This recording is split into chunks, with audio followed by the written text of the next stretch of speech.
आज हम इस प्रोग्राम में सीखेंगे कि कैसे हम किसी भी मैट्रिक्स को चेक करते हैं कि वो मैट्रिक्स स्पार्स मैट्रिक्स है या नहीं है। तो स्पार्स मैट्रिक्स क्या होता है कि जो स्पार्स मैट्रिक्स हमारा होता है उसमें हमेशा जो जीरो जो होते हैं एलिमेंट, जैसे मान लीजिए 3x3 का हमारे पास एलिमेंट है, तो उसमें जो नंबर ऑफ जीरोस होंगे वो उस एलिमेंट में ज़्यादा होंगे। जैसे कि 9 एलिमेंट्स 3x3 का मैट्रिक्स है तो उसमें 9 एलिमेंट्स होंगे, तो हमेशा जो रहेगा अगर 5 जीरो हैं तो वो 5 से अब 5 या 5 से अब अगर उसमें जीरो हैं तो वो स्पार्स मैट्रिक्स होगा, क्योंकि हमेशा जो नॉन जीरो एलिमेंट है उससे हमेशा ग्रेटर रहना चाहिए जीरो के काउंट।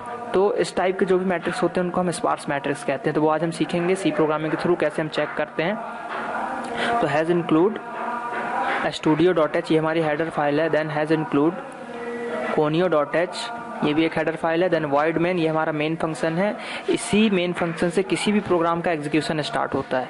देन हम स्टैटिक इंट एरे, ये हमने एक एरे बनाया है जिसका नाम भी हमने एरे लिया है और इसकी साइज हमने 10 दी है, 2D एरे है और ये इंटीजर टाइप का है। बट इसके सामने आप देख सकते हैं कि हमने स्टैटिक कीवर्ड लगाया। तो स्टैटिक का मतलब ये है, ये हमारा जो एरे हमने जो इसकी साइज डिक्लेयर की ये अब चेंज नहीं होगा, ये स्टैटिक हो गया ना। ये जब अगर हम इस प्रोग्राम को रन करते हैं ना डायनेमिकली ये चेंज हो पाएगा और ना ही कोई यूजर से वैल्यू लेकर इसको चेंज करेंगे। थ्रू आउट द प्रोग्राम इसकी साइज अब चेंज नहीं होगी।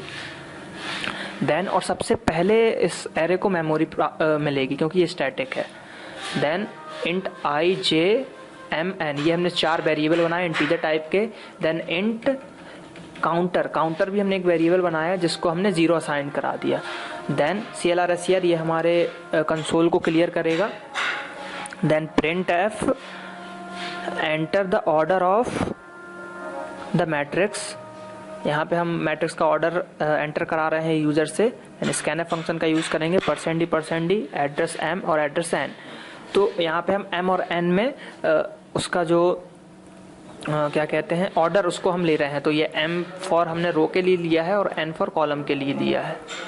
Then printf enter the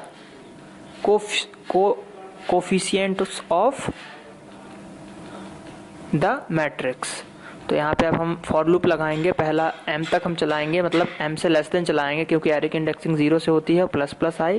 then second for loop हम चलाएंगे j = 0, then j is less than n, then plus j।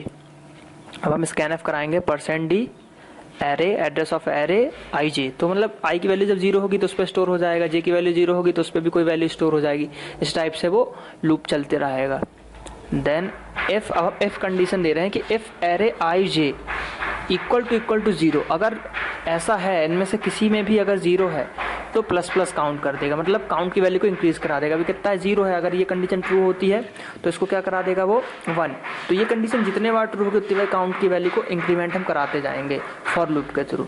Then printf /n matrix is, तो अब जो matrix हम उसको प्रिंट करा रहे हैं कि यूजर ने कौन सी मैट्रिक्स एंटर कराई। तो for loop i = 0, i is less than m, then plus i और then j = 0, j less than m और प्लस j। तो सेम कंडीशन रहेगी क्योंकि हम इनपुट लेने के लिए भी वही फॉर लूप का यूज कर रहे हैं और प्रिंट कराने के लिए बस उसमें हमने इनपुट में स्कैनफ फंक्शन का यूज किया था और यहाँ पे हम printf फंक्शन का यूज करेंगे। तो printf %3d हमने इसलिए लिया क्योंकि जो मैट्रिक्स के बीच में थोड़ा स्पेसिंग मिल जाए हमको। देन एरे आई जे, तो ये प्रिंट कर आई जे में एरे आई जे जो है उसमें जो भी रहेगा वो प्रिंट करा देगा। Then /n। देन अब हम इफ कंडीशन दे रहे हैं if counter is greater than m × n, yes, और डिवाइड बाय 2। जैसे कि हमारे पास 3x3 का मैट्रिक्स है तो m की वैल्यू 3 है, n की भी 3 है, तो 3 × 3 9 हो गया, 9 डिवाइड बाय 2, 9 डिवाइड बाय 2 कितना होगा अपने पास, इसकी वैल्यू आएगी 4, इसकी वैल्यू हमारे पास 4 आएगी। अगर ऐसा है ये कंडीशन इस टाइप की ट्रू होती है तो printf the given matrix is sparse matrix. तो इस टाइप से स्पार्स मैट्रिक्स हम प्रिंट करा देंगे। और एल्स की कंडीशन में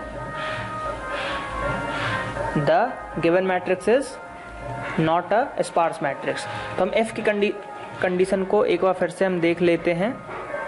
the given matrix sparse matrix जो है ऊपर मतलब जो काउंटर की वैल्यू अगर greater than m into N divide by 2 है, जैसे m की वैल्यू 3, n की वैल्यू भी 3, तो 3 इंटू 3 9 डिवाइड बाई 2 कितना हुआ हमारे पास 4, तो 4 हो गया। और काउंटर की वैल्यू अगर बड़ी है यानी कि 5 है या 6 है कुछ भी है, तो हमने क्या बोला था कि जैसे कि 9 एलिमेंट्स होंगे 3x3 में, तो 9 में मिनिमम 5 0 होना चाहिए। तो यहाँ पे हमारे पास ये कंडीशन ट्रू हो रही है तो वो प्रिंट करा देगा स्पार्स मैट्रिक्स। और अगर एल्स में जाएंगे तो not a sparse matrix, then printf there are % number of zeros, और यहाँ पे हम काउंटर को प्रिंट करा देंगे। तो जितने भी जीरो रहेंगे उस मैट्रिक्स में वो हम प्रिंट करा देंगे यहाँ पे। देन गेट चेज, ये हमारे फंक्शन, ये जो गेट चेज फंक्शन ये हमारे कंसोल को होल्ड करके रखेगा जब तक कि उसको कोई सिंगल कैरेक्टर इनपुट में ना मिल जाए। देन अब हम इसको कंपाइल कराते हैं, कोई एरर नहीं। देन हम इसको रन कराते हैं।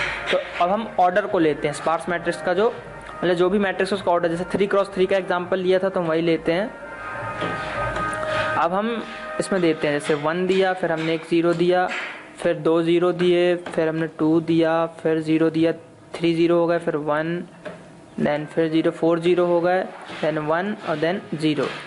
तो आप देख सकते हैं कि the given matrix is sparse matrix. क्यों? क्योंकि इसमें जो जीरो जो है, जीरो वेरिएबल, तो उसके काउंट ज़्यादा है नॉन जीरो से। अब हम एक ऐसा मैट्रिक्स ले रहे हैं जिसमें नॉन जीरो ज़्यादा रहेंगे जीरो से। 3x3 का ही मैट्रिक्स ले रहे हैं, ऐसे में देते हैं 1 2 3 0 1 2 0 1 0 0 1 0। तो आप देख सकते हैं the given matrix is not a sparse matrix और there are 3 number of zeros. तो आप देख सकते हैं कि इसमें जो नॉन जीरो वाले टर्म्स हैं वो ज़्यादा हैं और जीरो वाले कम है, तो इसलिए इसने इसको स्पार्स मैट्रिक्स नहीं है ये प्रिंट करा दिया। तो इस टाइप से आप किसी भी मैट्रिक्स को चेक कर सकते हैं कि वो स्पार्स मैट्रिक्स है या नहीं है। Thank you.